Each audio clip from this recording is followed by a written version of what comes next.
हे एव्हरीवन, आज मी स्पेशल उडदाची डाळ कशी बनवायची हा व्हिडिओ तुमच्यासाठी घेऊन आलेली आहे। तर चला रेसिपीला सुरुवात करूया। उडदाची डाळ आणि थोडीशी हरभऱ्याची डाळ मस्त स्वच्छ धुवून घेतलेली आहे। गॅसवरती कढई ठेवायची, त्याच्यात कोमट पाणी होऊ द्यायचं।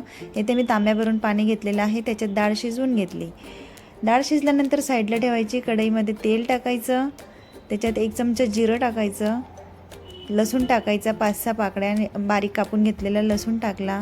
याच्यात थोडंसं टाकलं बाजरीचं पीठ, त्याला थोडंसं 1 मिनिट सोनेरी रंगाचं होऊ द्यायचं। त्याच्यात टाकून द्यायचा टोमॅटो थोडासा मऊ झाला की त्याच्यात काश्मीरी मिरची पावडर, गरम मसाला, हळद टाकायची अर्धा चमचा, मस्त मिक्स करून घ्यायचं। 2 मिनिटं त्याला परतवून घ्यायचं आणि त्याच्यात डाळ टाकून द्यायची। आता आपल्या आवडीनुसार आपल्याला त्याच्यात पाणी टाकायचं आहे। इथं पाणी टाकलेलं आहे, मिक्स करून घ्यायचं सर्व मसाला। चवीनुसार मीठ टाकायचं आणि मस्त थोडीशी कोथिंबीर टाकून द्यायची आणि उकळी येऊ द्यायचा भाजीला। 10 ते 15 मिनिटं कमी आचेवरती भाजीला मस्त शिजू द्यायचं। अगदी छान तर्री येते भाजीला आणि ही भाजी इतकी टेस्टी आणि पौष्टिक असते। आता मस्त भाजी इथे तयार झालेली आहे, त्याच्यावरती कोथिंबीर मस्त टाकून देऊया।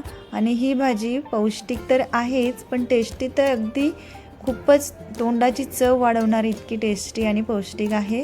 तर नक्की तुम्ही करून बघा एकदा। आणि त्याच्यासोबतच मी इथं मस्त जिरा राईस बनवलेला होता। मस्त चपाती आणि भाकरीसोबत ही भाजी खूप छान लागते। व्हिडिओ कसा वाटला? बाय।